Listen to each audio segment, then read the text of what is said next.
Welcome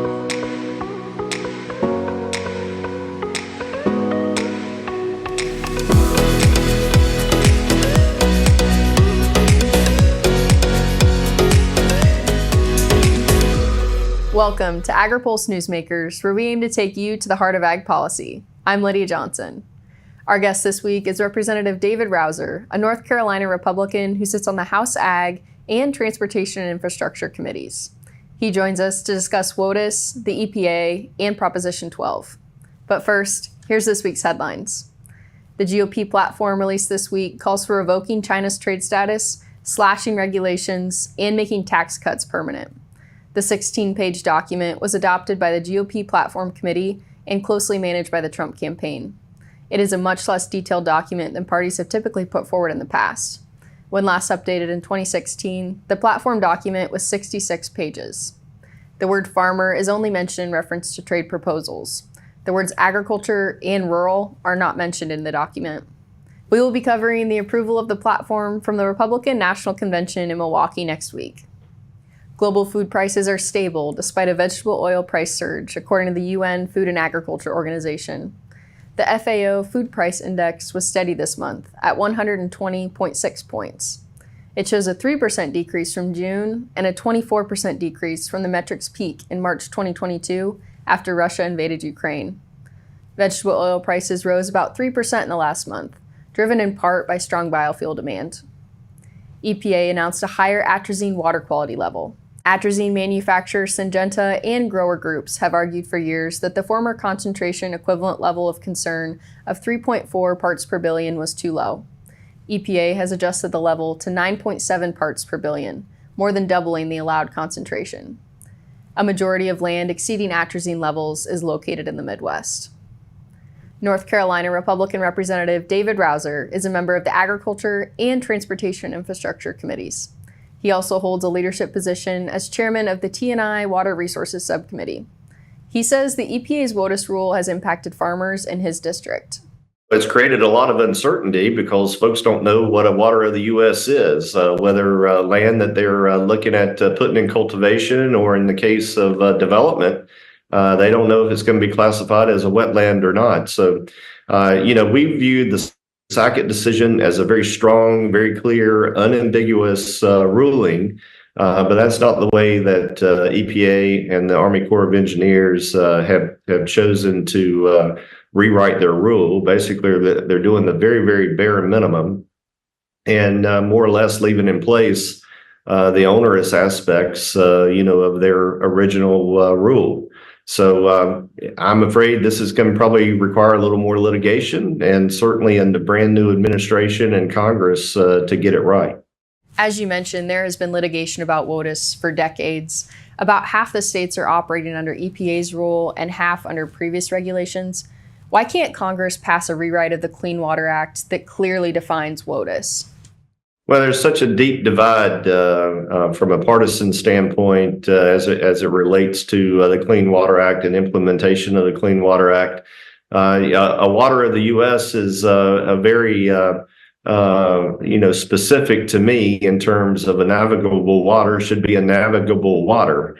But in many other minds, it's a very subjective term and doesn't necessarily measure up to clarity the way it does in my mind. What's going to be interesting though is just to see if how far we can test the limits of the Chevron reversal. That ruling from last week is going to loom large. Whether that will only apply to executive orders and rules and regulations moving forward, or whether or not that's flexible enough to apply to those things that have been put in place retroactively. As you mentioned, the Chevron doctrine overturn is arguably one of the most important Supreme Court case decisions from the last term. That decision puts the burden on Congress to give more specific direction to regulatory agencies. How is Congress going to do that? I think you'll see most of the major committees in Congress sending letters, bringing folks from the administration to the table here to look at all the aspects that ruling would impact in terms of programs in all of these departments. I think you'll see the Transportation and Infrastructure Committee, for example. I think you'll see the Agriculture Committee, Ways and Means, Energy and Commerce. I think you'll see a lot of committees really diving in to analyze the departments under their jurisdiction to see what rules and regulations would run afoul of the Chevron reversal. What regulations important to agriculture are most vulnerable to litigation because of the Chevron reversal?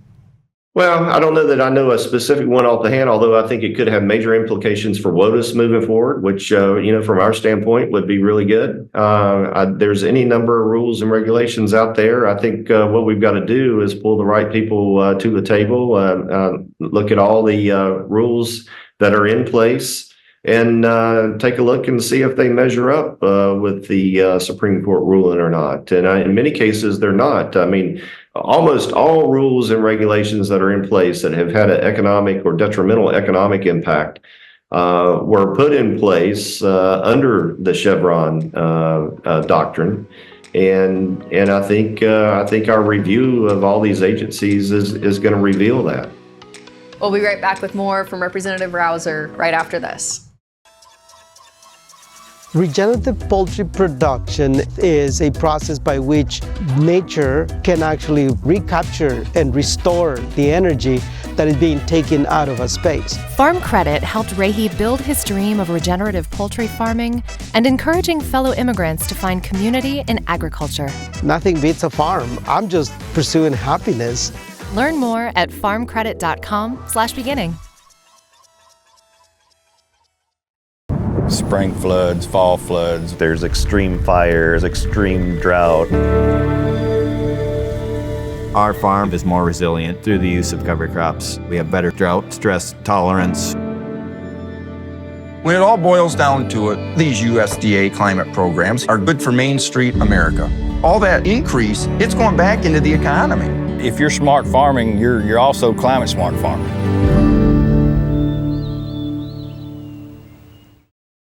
Welcome back. North Carolina is one of the biggest pork producing states in the country. Congressman Rouzer says California's Proposition 12 decision created some concerns for producers in his state.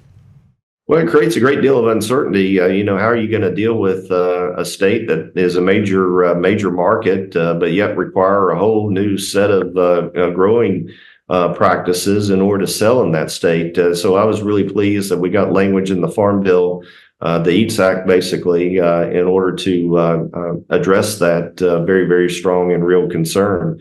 Hopefully, we'll be able to keep that language in a final product and have a farm bill by the end of the year. The Proposition 12 provision you mentioned in the House Farm Bill text would stop states like California from regulating animal production practices. Are you confident the provision can withstand Democratic opposition?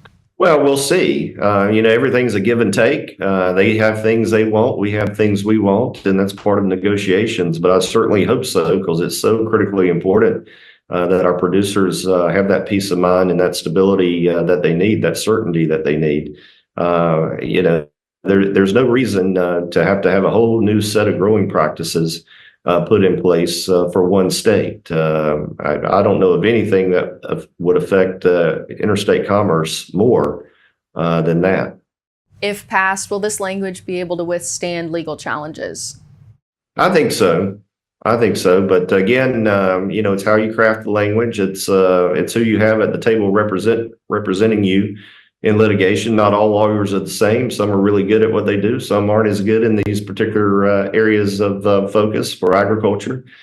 So it's important to have the right legal team in place. The Republican National Convention starts Monday in Milwaukee.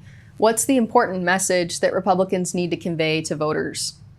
Folks are very, very concerned about the open border, the number of terrorists that are coming across, the crime in their communities, the plethora of fentanyl and other drugs that are taking American lives every day because of the open border. They're very, very concerned about inflation. It is just absolutely crushing every household. And those that are lower income and middle income really bear the brunt of it. We got to grow the economy. You got to have new innovation. We need to make the tax cuts permanent that are about to expire. We need to roll back onerous rules and regulations and bring certainty again to the economic workplace. We need to be the number one place for folks to invest and innovate. And that's how we'll get beyond this crisis on inflation and allow wages to grow again, but grow naturally. Representative Rouzer, thank you so much for joining us. Great to be with you. We'll be right back with our panel discussion, but first, our Jake Zakowski has more on dairy herds infected by avian influenza in this week's Map It Out. Avian influenza has been a major concern for poultry producers, but now it's impacting dairy operations and other mammals. Since March, 145 dairy herds have been infected by avian flu across 12 states. The contracted cases are reported and tracked in the CDC database. This map shows the total outbreak of confirmed cases by state. Colorado has had the highest number of cases with 30, followed by Idaho with 28, Michigan with 26, and Texas with 22 as of July 8th. In addition to dairy cattle, the USDA APHIS reports more than 200 mammals have been detected with the virus, including humans. Farmers and USDA officials are taking steps to enhance biosecurity to prevent the deadly virus from spreading to more livestock. USDA is also compensating dairy farmers for 90% of the value of milk production lost due to the H5N1 virus. For Agri-Pulse, I'm Jacob Zakowski. Farmers are always there for each other.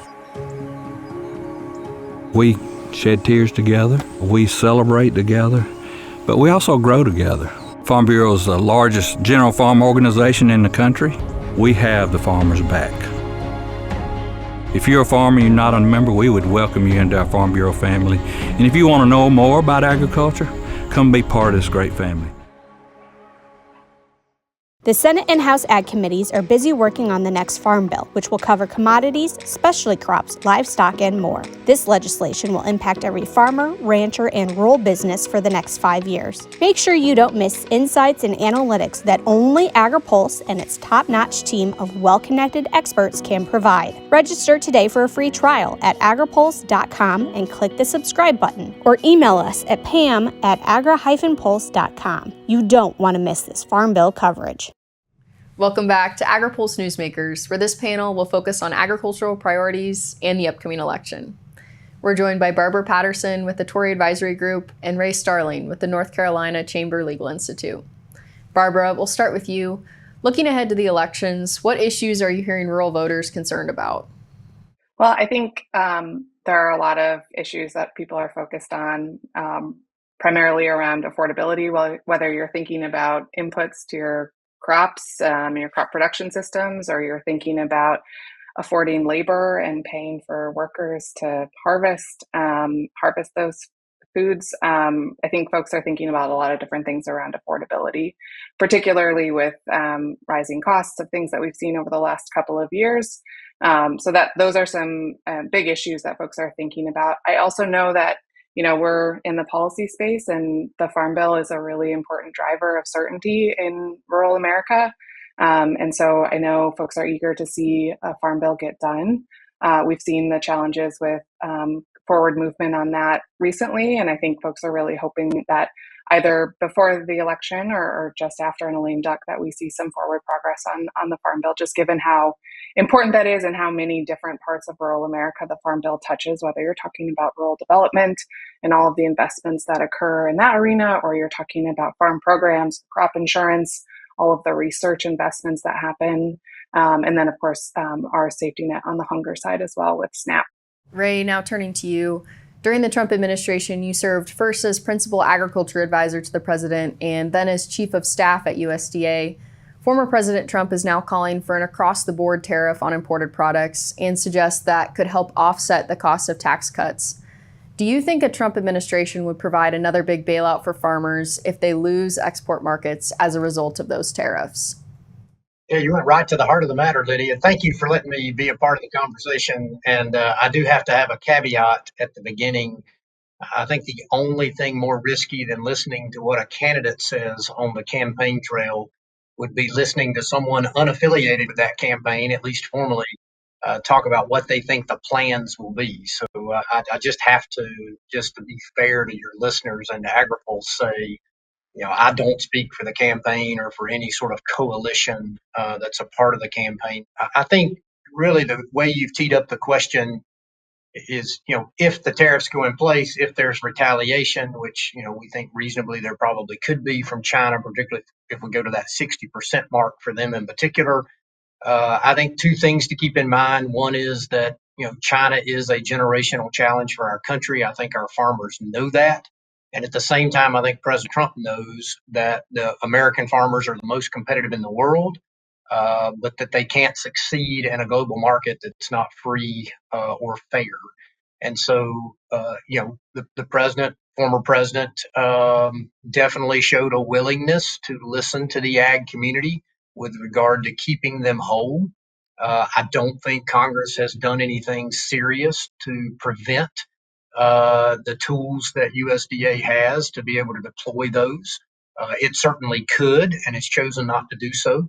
And certainly this administration has been creative in terms of how they've used that. I think Agri-Pulse has documented that pretty well. So on one hand, do I think long term, a new administration that had Trump at the helm, do I think it would do what it needed to do to accomplish both its trade objectives and to keep American farmers whole? Generally speaking, I think the answer to that's yes. Labor also continues to be a very big issue for farmers across the country. What has to happen in this election for Congress to finally agree on immigration reforms, including changes to the H-2A program that farmers want? We're at that point that we've all talked about now for a couple of decades, which is in particular the guest worker program, the H-2A program, really becoming so far out of reach economically that it's actually, not only is it not protecting American workers, it's actually leading to the demise of American opportunities, because we have farmers exiting the business. And at the same time, we have crops that we need hand-intensive labor for, and that production is moving somewhere else where the labor costs can be more competitive. So as you think about an America First, or you think about a free and fair labor policy as it relates to agriculture, I don't think it's America First to require our farmers to pay $15 an hour for labor on top of other costs, and then turn around and have to compete with farmers that pay $15 a day.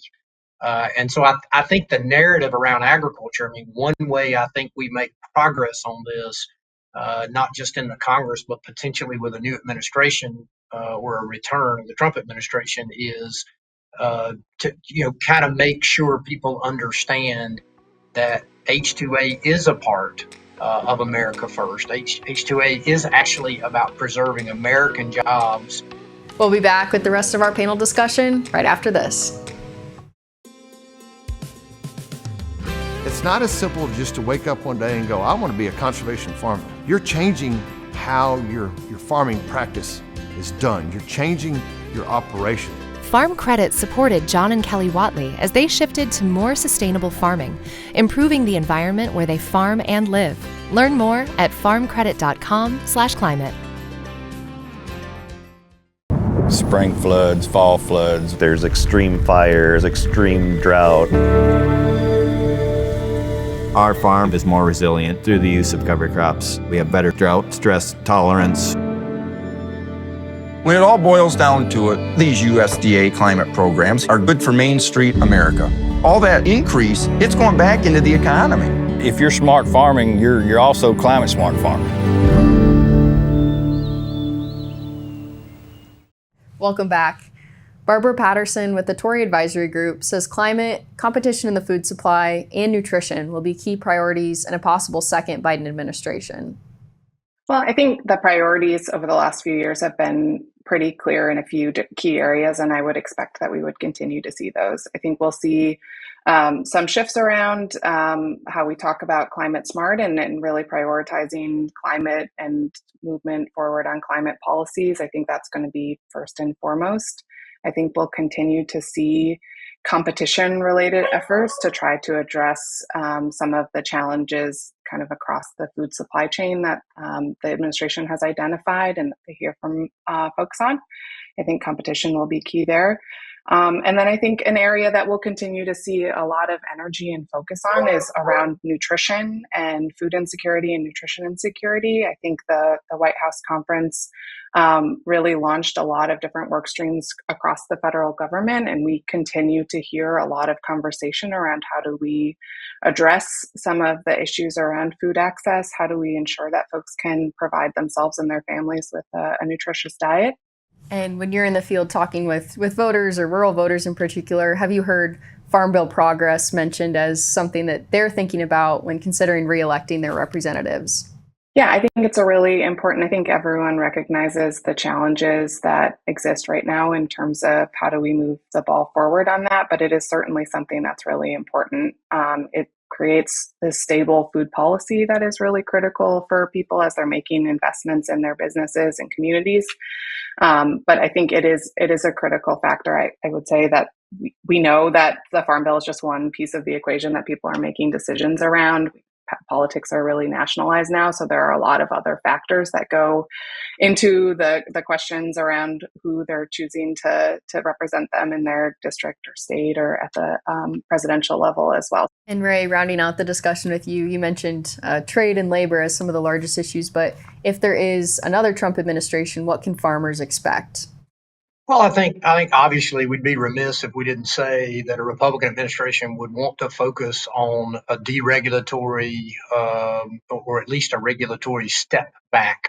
I think, when you look at water, you look at EPA, you look at labor, even beyond the H-2A program, you look at some of the actions the FTC is taking, some of the rulemaking they've put forward, even at the FDA.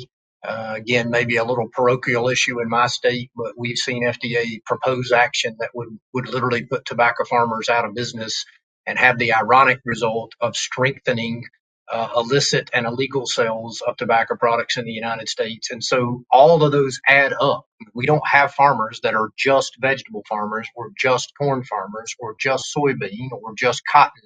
Most of our farmers are diversified, not just in my state, but across the country. And so on the regulatory front, I think you would see a backing away from that. I also think you'd see an administration that was more to continue to engage on climate smart agriculture, but making sure that none of those efforts were punitive.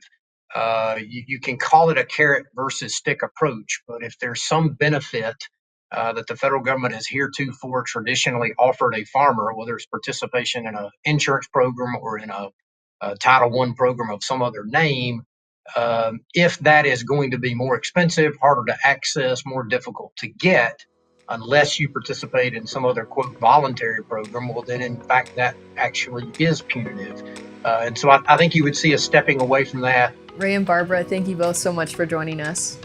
We'll be right back with more Agri-Pulse Newsmakers right after this. But first, our Jake Zakowski has more on the impact of Proposition 12 on pork prices in this week's Ag by the Numbers.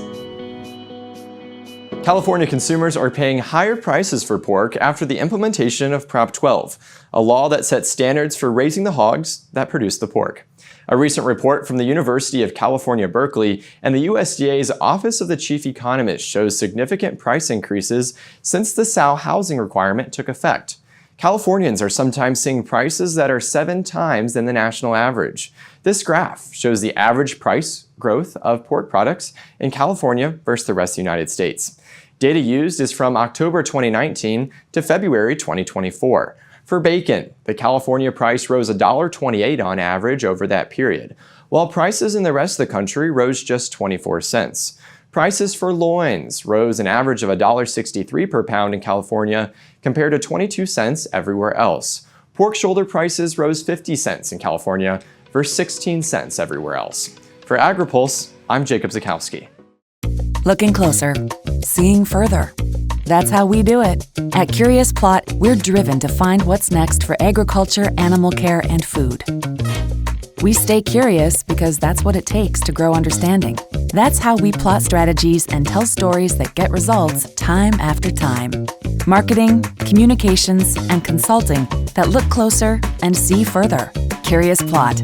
We can't wait to help you tell your story. The Senate and House Ag Committees are busy working on the next Farm Bill, which will cover commodities, specialty crops, livestock, and more. This legislation will impact every farmer, rancher, and rural business for the next 5 years. Make sure you don't miss insights and analytics that only Agri-Pulse and its top-notch team of well-connected experts can provide. Register today for a free trial at agripulse.com and click the subscribe button, or email us at pam@agri-pulse.com. You don't want to miss this Farm Bill coverage. Welcome back. Before we let you go, here's what's on the horizon for the upcoming week. Both chambers of Congress will be out of session next week. Phil Brasher and I will be on the road bringing you content from the Republican National Convention. While in Milwaukee, we'll catch up with influential agriculture leaders, follow the presidential nomination process, and get perspectives from farmer delegates on the GOP platform. If you'll also be in Milwaukee, drop us a note and let's connect. As always, stay tuned for the latest on this and more at agripulse.com. Thanks for watching. For Agri-Pulse, I'm Lydia Johnson. Newsmakers is a production of Agri-Pulse Communications. You can also find our new content on YouTube and wherever you get your podcasts. And don't forget to follow Agri-Pulse and our correspondents on social media to get breaking news and more. For agriculture, trade, food, environment, and regulatory news, your source is agripulse.com.